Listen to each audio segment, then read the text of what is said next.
Well, that seems portentous. Can you believe that there's a computer in this game?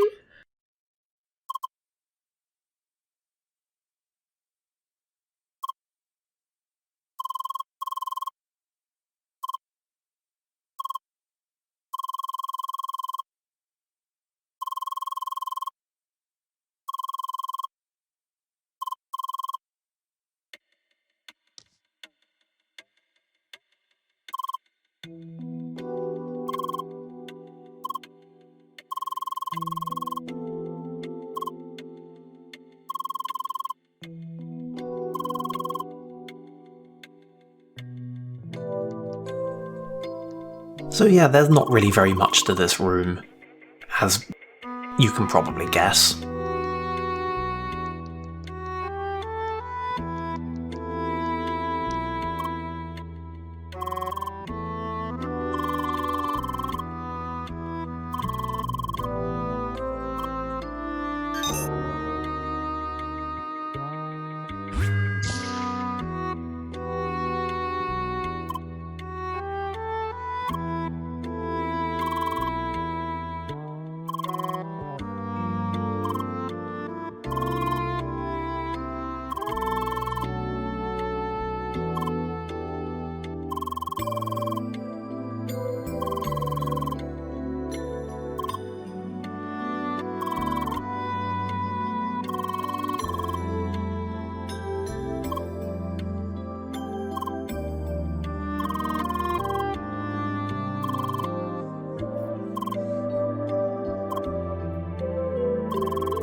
I feel like people saying they better not tell us too much is kind of a running theme lately.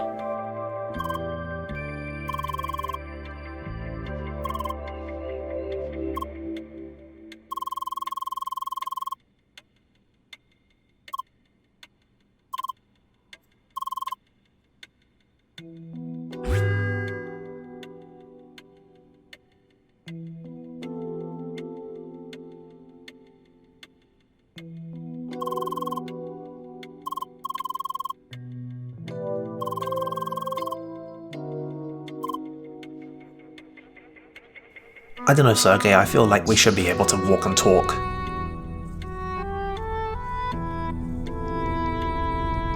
No? Just gonna let us cogitate on this? Okay. Sure, whatever. But Fiddle, that wouldn't be dramatic enough. Yeah, we are, if nothing else, surrounded by drama in here. And you know, they went through all the trouble of kidnapping us and bringing us here and introducing this apparently long-lost guy that he used to work with. And you think they're gonna just let the drama go?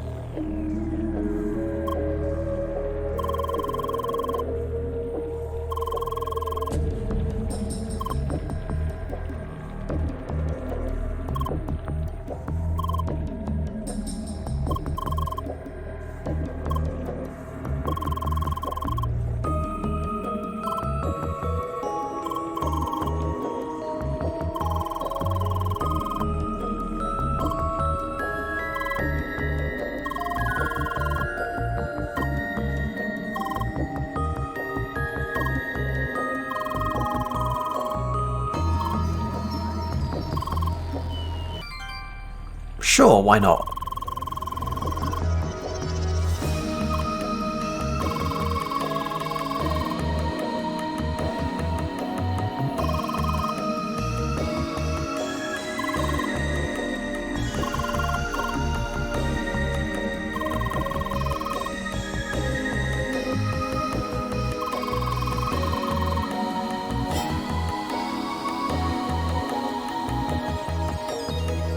So yeah, one way or another, here's our next overworld. And maybe you think just because we've gotten on board Radical Fish's wild ride that we're not going to have to explore everywhere and jump on stuff and open a bunch of chests. Who am I kidding? You don't think that. Also, this happens if we try to fight those robots. I see. So, there's that. All in all, it's a very fun place. It looks it.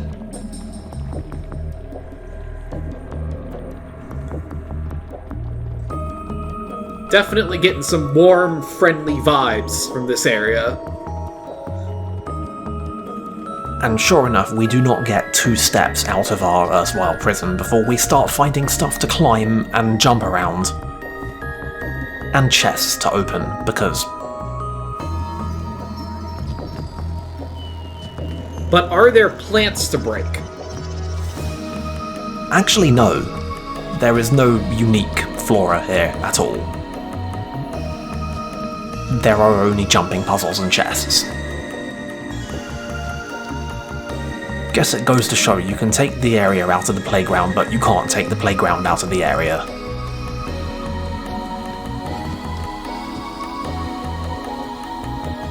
I feel like it might be, in some way appropriate to just ignore all this stuff for now, but that also seems wholly out of keeping with the spirit of the game, so I'm just gonna get the stuff, if it's all the same with you.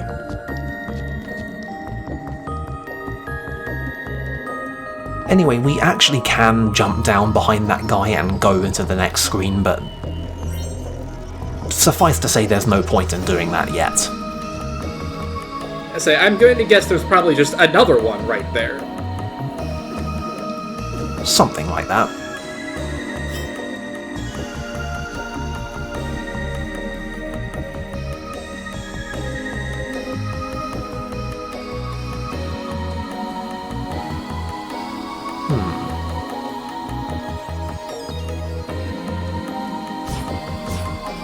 Anyway, we can't get up there just yet.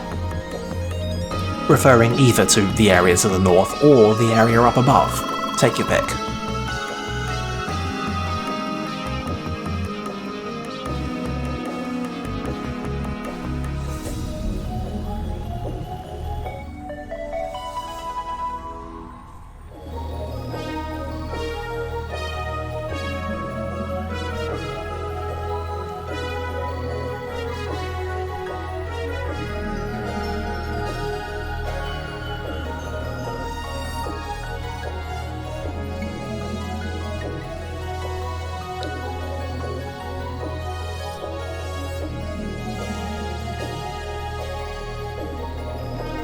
Okay.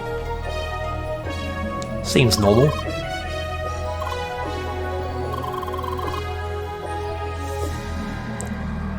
Very, extremely, deeply normal. I don't know what the hell's going on, but it's definitely normal.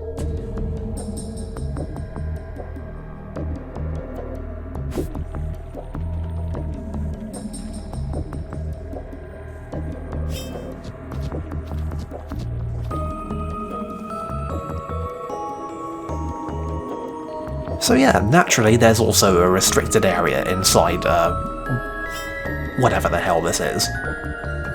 And I mean, obviously we're going to just explore it at the first possible opportunity.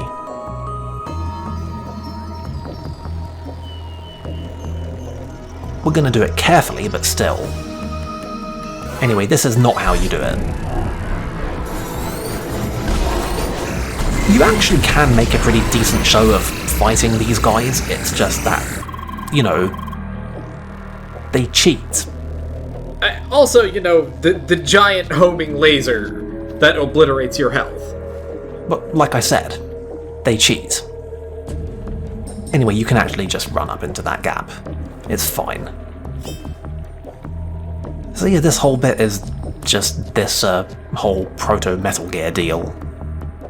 It's exactly as sophisticated as it looks. It's pretty light, honestly.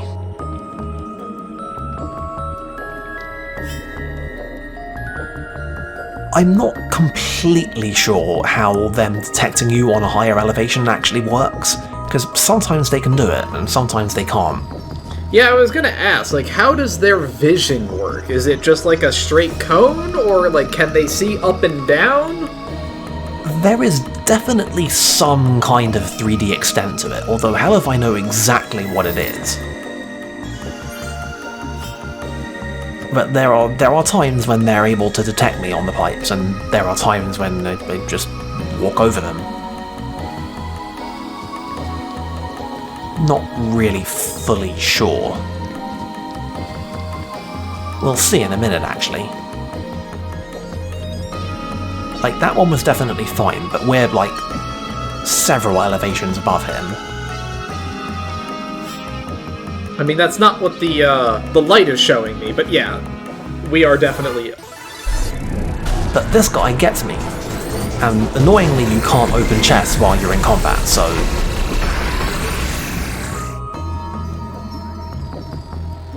And there he doesn't. I think there's just a visual inconsistency of some kind in how these guys work. I don't know. Something that would help would be that if their light was drawn properly, because right now it just kind of goes over everything. And like if it was drawn under the pipe, at least then you would know that okay, like you're above him. It's not good layering. It's a bad use of layering.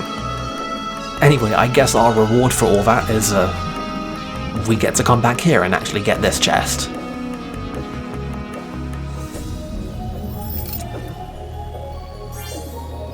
And this is some new armor.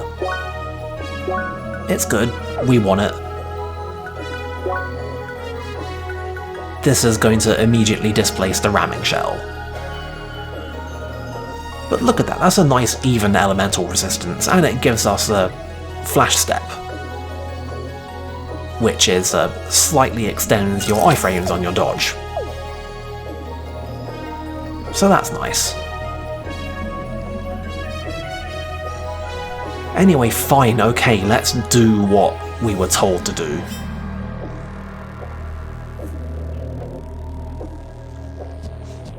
But, you know we had to go exploring first. There's some equipment shops here as well. There is not, I think, anything available here that we can't get from the higher level guys in Rookie Harbour, so... Of course we can't actually get to Rookie Harbour right now, so I guess it's a good thing these guys are here.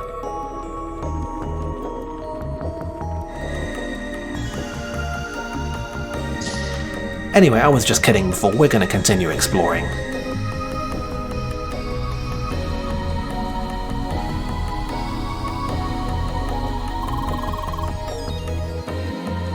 Aha. So yeah, there's also an ordinary equipment shop. They also sell steel and silver stuff. You shouldn't need these ever. I think they're just there as a fallback in case you somehow manage to get to this point without good equipment.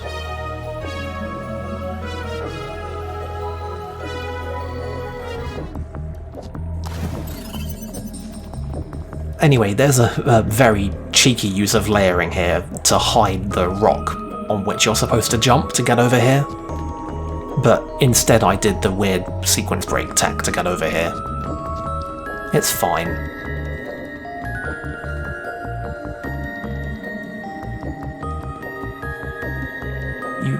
You okay there, man? I guess he's having fun. Fun is a word for it.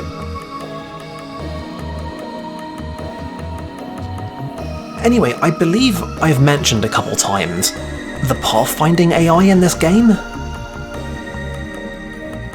As it turns out, NPCs all have it as well. He just gets back up here, it's fine. Does not skip a beat.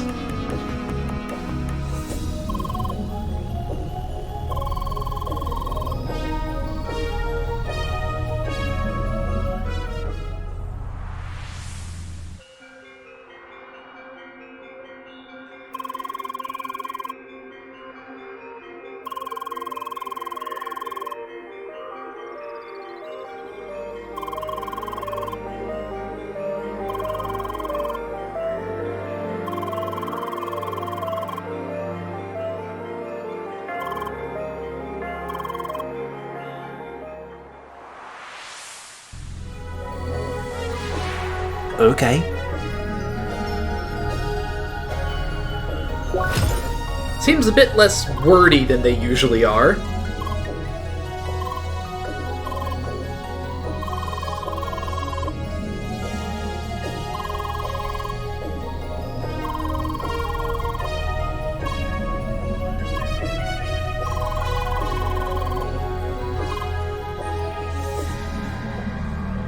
Yeah, I guess Lynn would know about the law. But yeah, he's not kidding. Our teleporting and our DLs are all jammed right now. It's all just nothing. Schneider is actually in our party, but we still can't talk to him, so... And of course, naturally, we can't contact any of these other guys either. Including, hang on, wait a minute.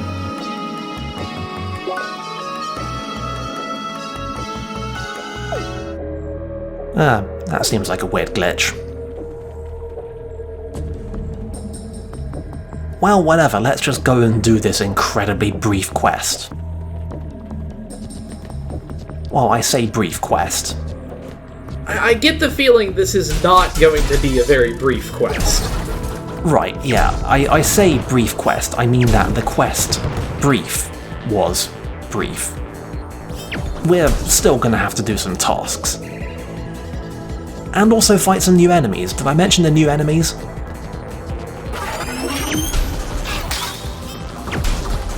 These guys aren't really worth discussing in any depth. They don't do anything interesting except take a couple hits until they die. But, don't worry. They will start factoring into things pretty quickly. I assume that they'll have some kind of big brother who does something more interesting with that gimmick. You could say that.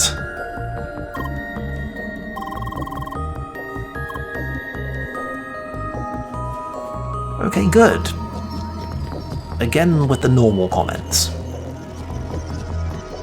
Well, you know, this is a very normal place. Definitely the kind of area that you would want to hang out with in an MMO like this.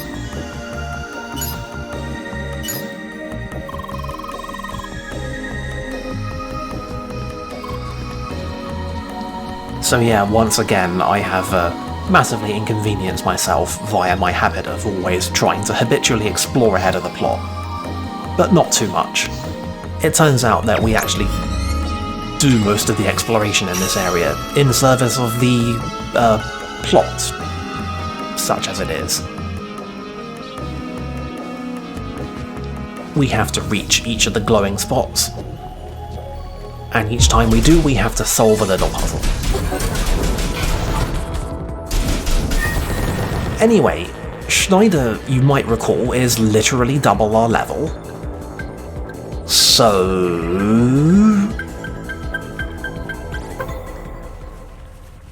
he's handy to have around. Yes, I'm going to assume that this content is not scaled in any way. Oh, certainly not scaled to him.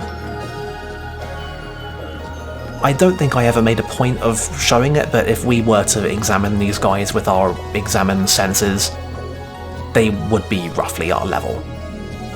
We'll see what level they actually are when I dig out the lore to post in the thread.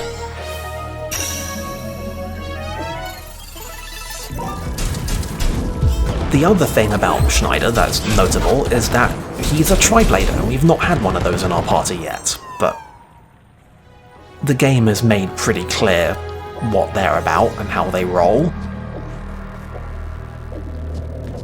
He hits stuff real hard. That's pretty much it. Even without the level differential. I mean, that's also Emily's gimmick. Well, Emily hits stuff really fast and moves around a lot and does a lot of stuns, and is generally very mobile. Schneider's really more about the DPS.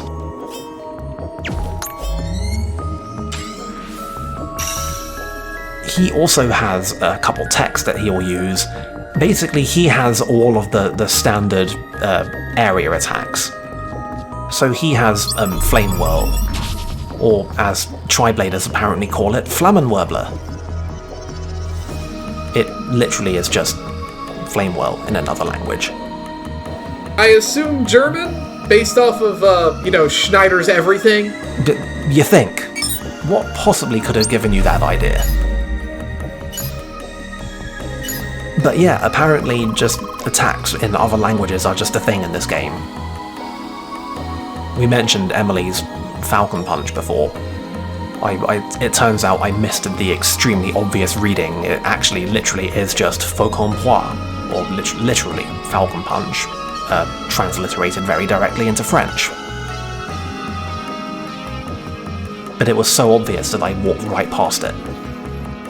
But yeah, makes sense in retrospect. So yeah, Lucas has a Warbler for every element. Even the ones that we don't have, because, he's ahead of us in the game. He's got all the elements. I don't understand why it took me so many tries to hit this.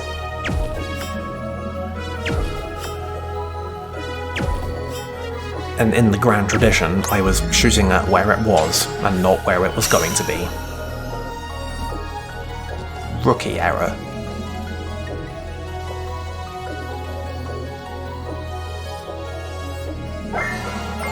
Anyway, most of these puzzles, I guess technically you could call them, they're not really that big of a deal puzzly wise. Don't overthink any of this. Well, maybe overthink some of it, but there are also some actual chests here in addition to the puzzles that we have to hit. And the chests have much more puzzly puzzles attached to them.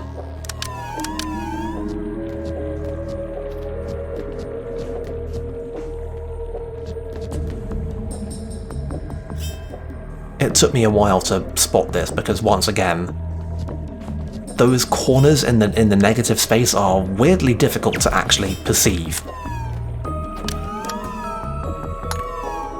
But once you figured it out, that's basically the ballgame over here.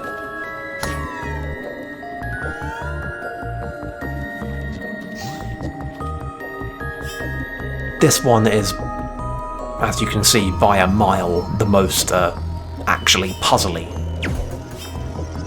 of all the stuff we have to do here. In fact, this is one of the few times in the game where it really is just about timing. Even once you figure out the trick to being able to do this, you make this shot and you jump up here and your timing window is very short.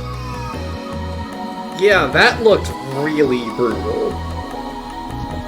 On the other hand, the whole thing is executed from basically a couple of pixels worth of space, so... Anyway, I believe you were idly speculating about some kind of Big Brother enemy that would play into this whole thing a little bit more. Here they are. It certainly looks like we found him. Now, you would be forgiven for not immediately processing what the fuck just happened. It looked like he gave them a shield? But I wasn't paying the world of attention. I mean, he does give them a shield, that is definitely a thing that they do, and that is very important. But the million-dollar question is, how did he get broken? Because the thing about these guys is that they are basically goddamn invincible until you get them broken. But how do you break them? This is a thing that you have to figure out. The problem, such as it is that for the time being, Lucas is really good at breaking these things for you. Which is great, because it means that you can end the fights with them. But, spoilers, eventually, we're going to have to fight some of these things solo.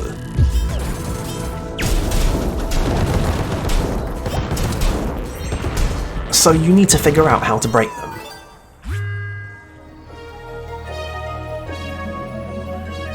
We'll get to it though.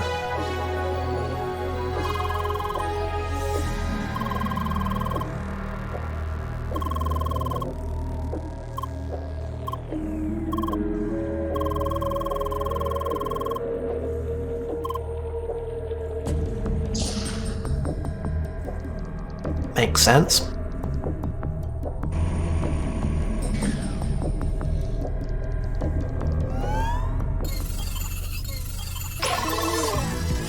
So, here's how these things actually work. The big ones come in a hot variety and a cold variety. They will pick up a couple of the smaller ones, give them a shield, and then throw them at you. When they have been thrown at you, you can hit the small ones with the opposite element to break them. This turns them into antivirus. You then push them into the big guys, and it breaks them. It is by far the most involved break process of any enemy in this game. And yes, they will spawn additional small guys because, you know, you kind of need them, otherwise this fight is basically unwinnable.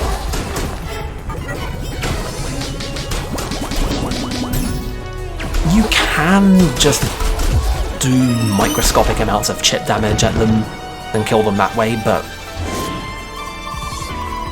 I don't recommend that.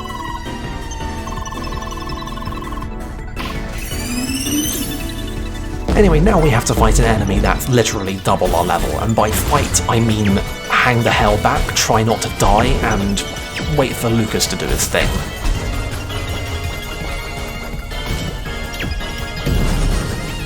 You might notice that this guy has a whole D6 motif going on.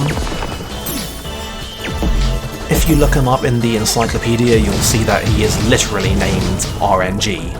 Not like literally the letters, but his name is pronounced RNG. But incredibly, his attack sequence is not actually random. There are a couple of random bits in it, but that seems like, yet again, another big missed opportunity. Right? To not make the dice enemy literally random.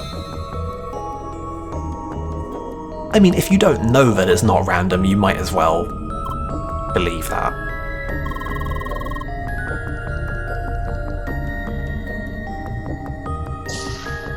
In any case, the strategy for us is the same. We hang back and we let Lucas take care of it.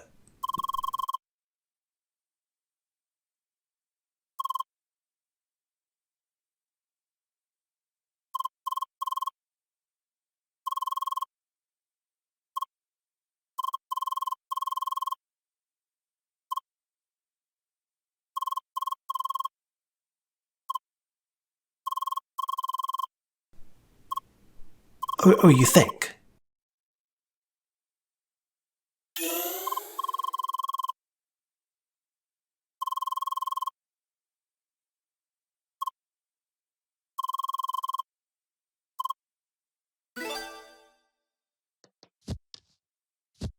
Well, quest complete, I guess.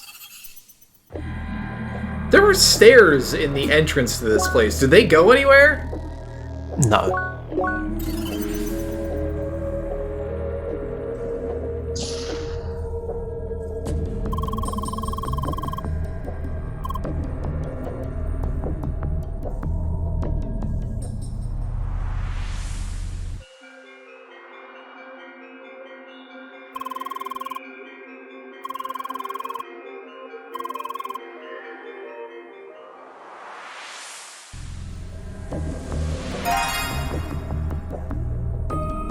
Ray?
Man, and you thought Leah was gonna have a breakdown.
Sure, Sergey.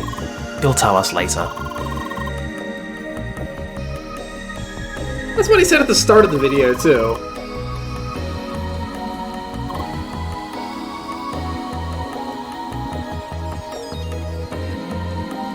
Well, here's gonna come a golden opportunity for him to tell us later. Also, whoops, I came in here a tiny bit too quickly, and I missed a very important line of dialogue from Leah.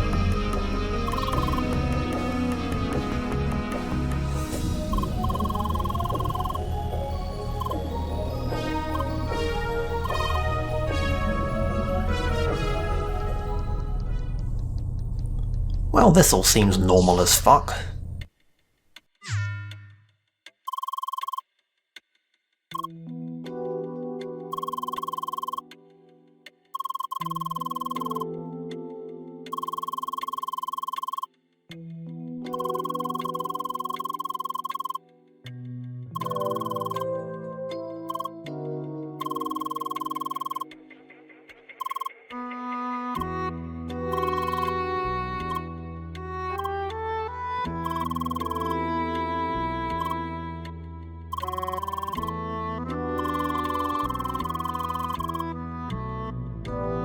Shocking plot reveal.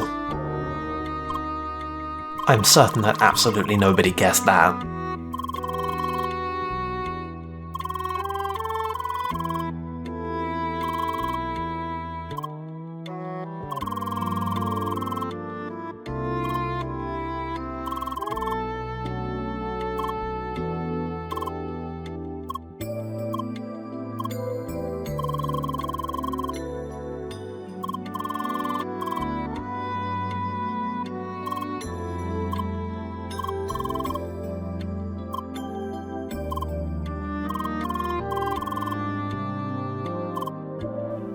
Sergey, I swear to Christ.